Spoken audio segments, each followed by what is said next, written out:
A's pitching, bad. A's hitting, worse. That's the show. Let's get into it. Today, I'm Locked On A's.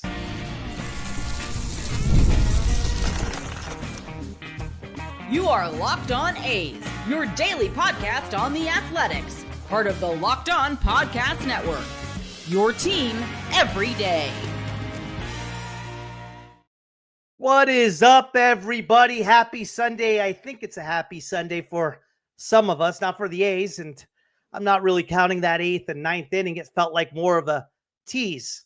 My name is Booney. I am the host of Locked On A's, which is part of the Locked On Podcast Network, your team every day. Thank you for making Locked On A's your first listen of the day. I've been an A's fan for 40 years. I've seen it all. Ricky, the Bash Brothers, the Big Three, that thing they called Mount Davis, the saga of Howard Terminal, and now we're hopefully stacking chips and building a dynasty. We were looking darn good for a while, but this past series against the Rangers had me a little worried. Could we make an argument that this was the worst series of the year for the A's? We are free and available wherever you get your podcast, including YouTube. So do me a favor and punch that subscribe button wherever you are following the show. Well, guys, the A's just got broomed by the Rangers, and Jacob deGrom was the ringleader. In his 5 innings of work, the former Cy Young Award winner looked like his usual dominant self. 2 hits, 6 Ks, 0 chance for the A's. This wasn't some epic collapse. It was just the same tired movie on repeat. Bad pitching, no hitting, and no, I'm not counting the 8th and 9th. The 8th and 9th felt like more of a tease. It made stats look a little bit better. As I was watching the 8th and 9th, I couldn't help but just shake my head.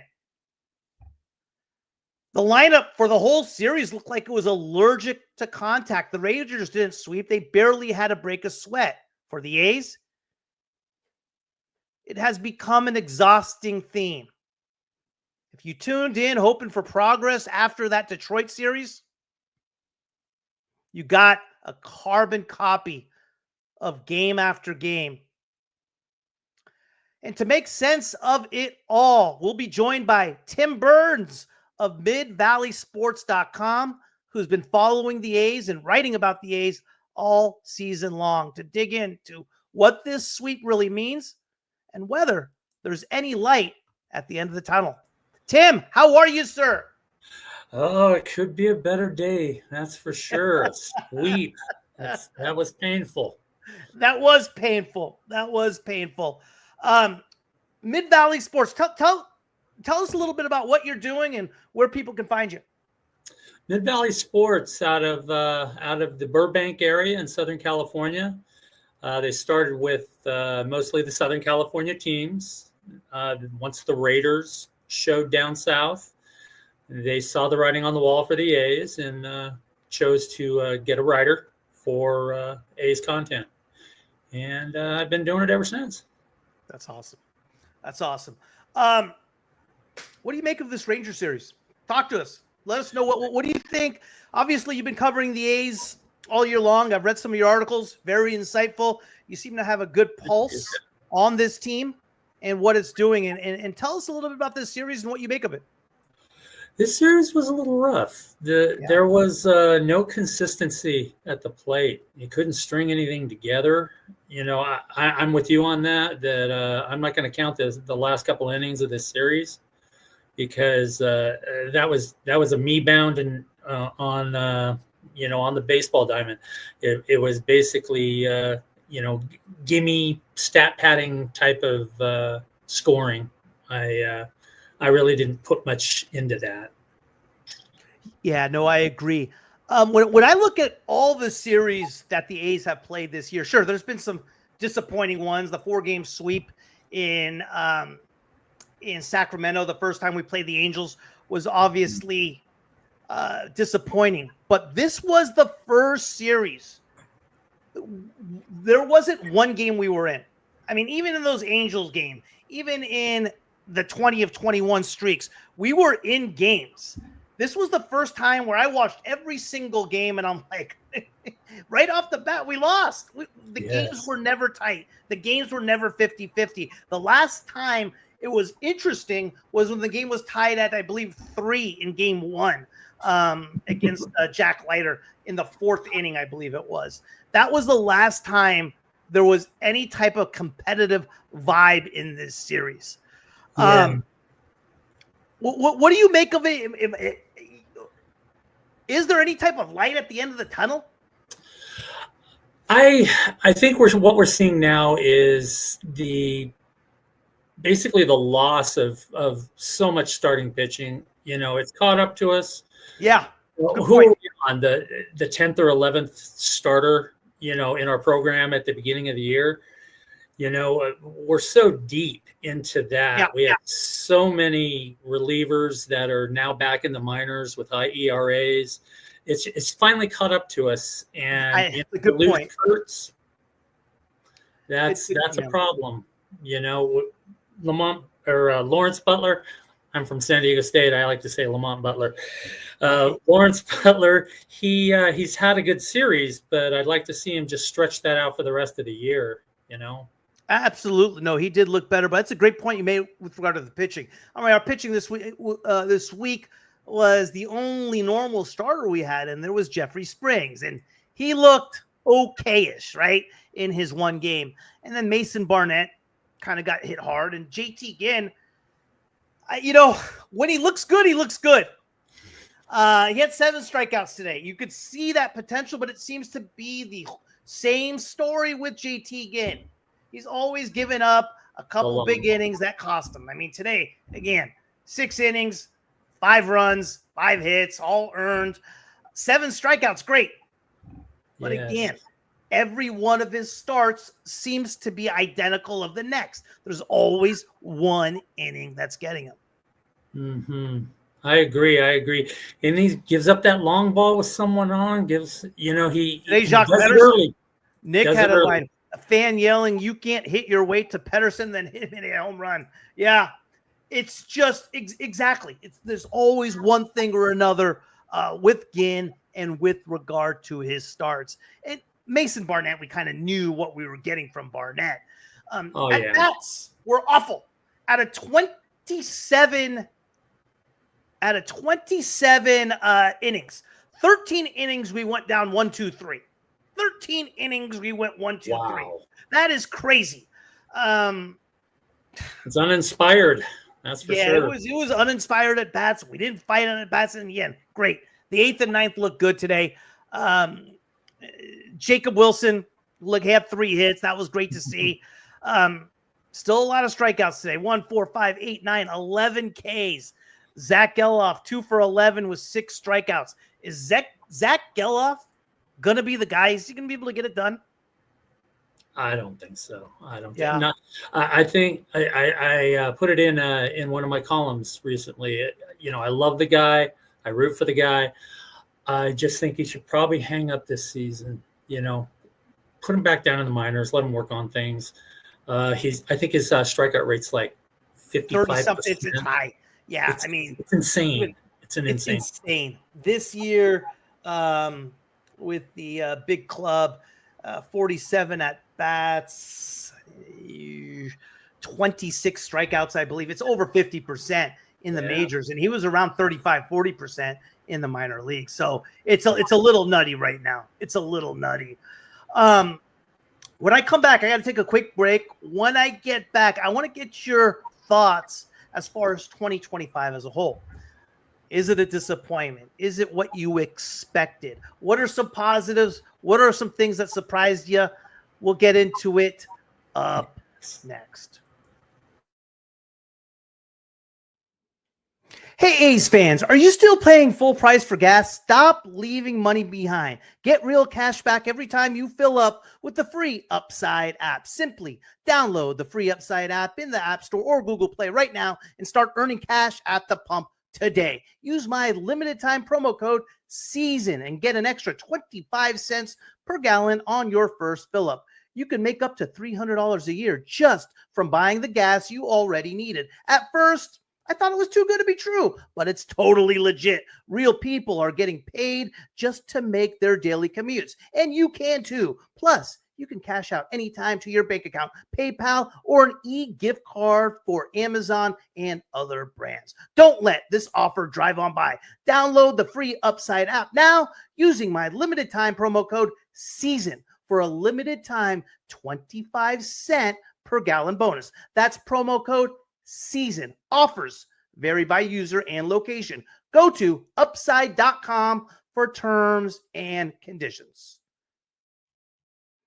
The NFL season is almost here, and FanDuel is making sure you are ready for kickoff with a can't-miss offer. Right now, new customers can bet just $5, and if your bet wins, you will get $300 in bonus bets to use across the app. I love using FanDuel because it fits however you would like to bet. Player props, building a same-game parlay, or even jumping in live as the action unfolds. It makes every game more exciting, whether you are watching your team or just keeping an eye on your fantasy lineup. It's quick, easy, and the best way to add a little more energy to your Sundays. So, are you ready to play? Download the FanDuel app now by visiting FanDuel.com to get started. That's FanDuel.com to place your first $5 bet.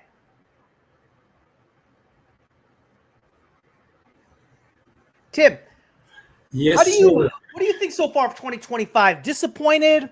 As you expected? What was your expectations going on to the year? Have they been met so far? Actually, I think so. I'm really happy with the offense, of course. You put that top of the lineup. I think maybe the Yankees, maybe one or two others, maybe above, but they're right there. You throw Kurtz, Wilson, Soderstrom, Langoliers, Rooker. That's a potent five. And, I guess the disappointment would be maybe Blade. Yeah. I was expecting, 50 extra base hits out of that guy. And I thought he was going to be an all-star this year. I predicted. Yeah. Yes.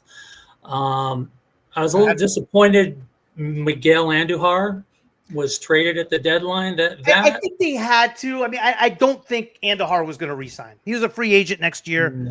I don't think he didn't want to be in Sacramento.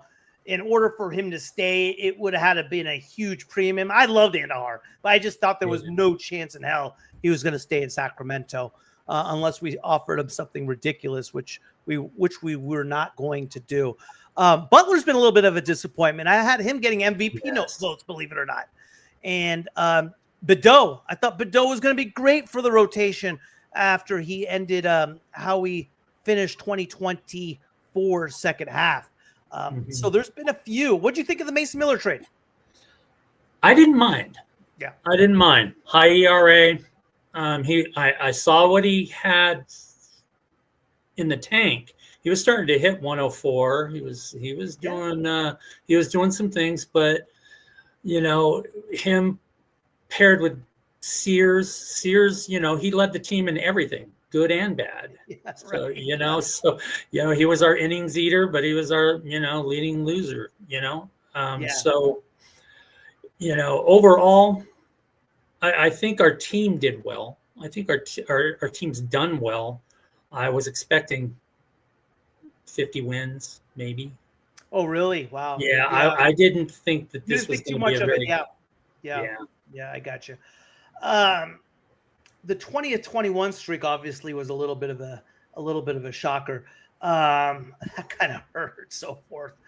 2026, looking forward to 2026. You think there's going to be you think this offseason the ideas and thoughts of a lockout is going to affect the offseason?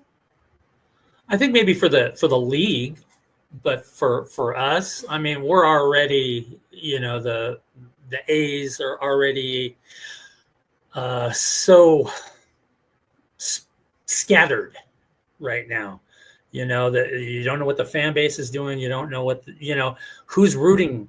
Who's rooting right now, and I don't think it's going to affect us as much because we're already out in the wind. In my opinion. Yeah. No, I hear you. What's your expectations for next year? I'll tell you what. I think if we spend a little money on a 2 and a 3 in the rotation. Spend a little money. Use it there. We've got the bats. We have the bats. We gotta squeeze. Where are we gonna put Clark and Butler at the same time, and Soderstrom? The one thing I do worry about is Langlear's arm. Everybody is stealing on him. So at some point, are we gonna have to move him to a DH? Or there's lots of things to think about. Yeah, I mean, I think a lot of those is on the pitcher too. I mean, I think he is getting his percentage is high. He's gotten the opportunity to throw people out. I think he has, in my opinion. As far as starters, who are you looking at? I mean, because right now it looks like we got Severino, Springs. Jacob Lopez has looked great. Hopefully he stays healthy. Luis Morales starts tomorrow. Love Luis Morales. Yeah, love the guy. I don't want any high usage on the guy though. I don't want them burning an arm. We burned a couple arms in the last couple weeks. No question about it. No question about it. Yeah. What's your take on the whole move from Oakland to Sacramento to Vegas, all that good stuff? Now, understand, I've been an A's fan a long time, since the early 70s. Of course. They couldn't have made more mistakes in how they handled this. They left a bad taste in Oakland's mouth, so your Oakland fan base was questioning. Yeah. Then you have the Sacramento base, of which I'm from. They were really kind of blatantly saying, we don't. I'm not using the name Sacramento. Yeah, I thought that was a bad move. Yeah. So I mean that turned off. You could see it in the fan pages. You could see it in the responses on the column. A lot of people were not happy, and it's like, what's wrong with using Sacramento for 3 years? Right. Yeah. So, it's a natural type of thing. I think it could have been better. Yeah. No, absolutely, no question about it. What do you think? I agree with you 100% on Sacramento, without a doubt. For me, I put a lot of blame on majority of the blame on the Oakland government. I think they had an opportunity to, I don't know if Oakland was ready. It was just kind of a perfect storm. I wish the media and everybody was a little bit more forthcoming with regard to the truth, with regard to the A's and them moving. You don't hear about, it's interesting on the Locked On Network when you talk to other hosts from across the country and who cover different teams. No one's aware that the lead negotiator for Oakland was the first ever mayor recalled. No one is aware that she was indicted on federal charges. No one's aware that they wanted $60 million over a 3-year period of time to squat at the Coliseum and for the rights to the name Athletics. So there was a lot of things that the media has not covered with regard to telling the whole story. Now, am I by any means admonishing or letting Fisher go? No, he pocketed revenue sharing that was supposed to go to the team. That was supposed to go to the team to improve it. That was supposed to go to the team to improve it. Others on the opposite side say, hey, well, he was losing money. It doesn't matter. The revenue sharing was meant to be used to improve. Absolutely. It wasn't to save the gap. So go ahead. Sorry. I was saying it wasn't to save the gap. It was to improve his team. It was, well, he was, I'm talking about the A's, losing money on the A's and that sort of thing. But regardless, that money was supposed to be used to improve the team. He didn't do that. On top of that, so by no means am I admonishing him, but yeah, in my opinion, them leaving the Bay Area had a lot to do with the city of Oakland. The city of Oakland dropped the ball, if not more, than Fisher did. But when you bring politics into sports, unfortunately, that's what's going to happen. Perfect storm, like you said. It's a perfect storm. No question. I got to take one last break. When I come back, I want to get an idea from you of what do you think of the Las Vegas market? What do you think of the A's as far as growing in the future? And, Is there a possible dynasty in the making? I'll see you in a minute. This episode is brought to you in part by Prize Picks, the daily fantasy app where making the right call can actually pay off.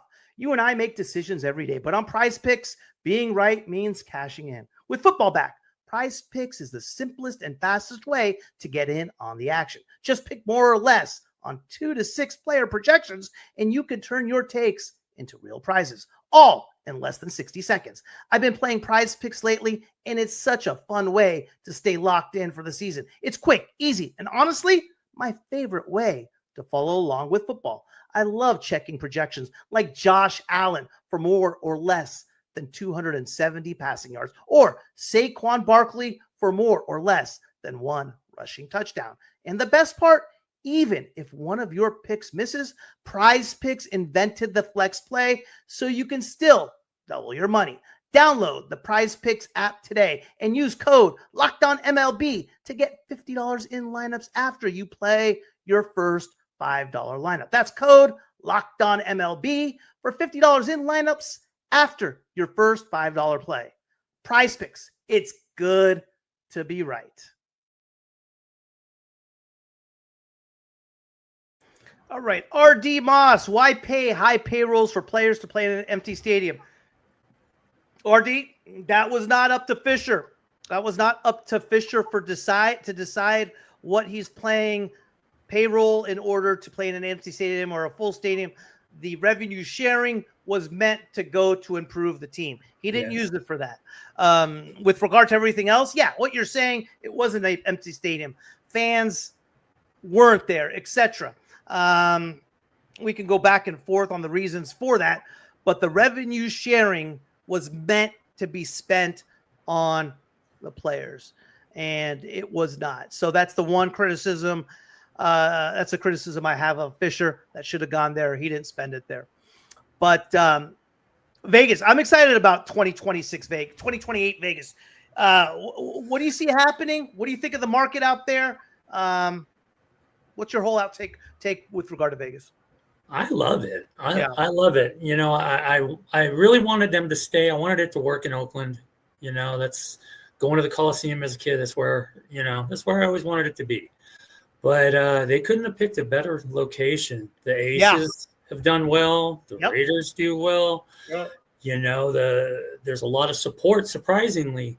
Now, whether that translates to 81 games where you're pulling a lot of people from outside the city, that remains to be seen. But the draw is amazing. And I'm actually thinking of relocating. Are you really? Yes. For you. Yes. Good for you. It's on our list. That's exciting. That is exciting. And what do you foresee for the A's in the next few years? 26, 27, and landing in Vegas at 28. Well, I think we have a lot of bats under our control, a lot of youngsters. I think if we went heavy on the next couple of drafts with get some pitching, just go pitcher heavy. Yeah. Get a couple, and I think we can build a really good dynasty out of that, like you had mentioned.